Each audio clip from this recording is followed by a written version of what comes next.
ప్రధానమంత్రిని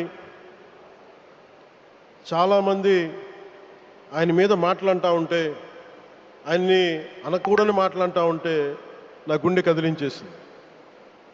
నా కన్నీళ్ళు వచ్చినాయి, బాధ వచ్చింది. దేశం కోసం కష్టపడే వారికి ఇవా చివరికి మనం ఇచ్చేదే. కొత్త తరానికి ఏం తెలుసు? ఆయన పడ్డ కష్టం.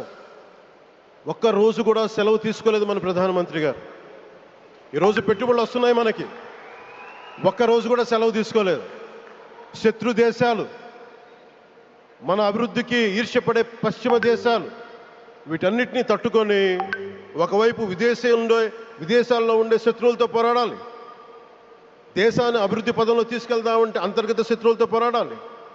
అలాంటి వ్యక్తికి మనం ఇవ్వగలిగేది కేవలం మేమున్నాం మీ వెంట, మీ మీద మాట పడితే అది మా మీద పడ్డట్టే, అదే మన వారికి ఇవ్వాల్సింది. లైక్ చేయండి, షేర్ చేయండి, సబ్స్క్రైబ్ చేయండి. మరిన్ని వీడియోల కోసం బెల్ సింబల్ పై క్లిక్ చేయండి.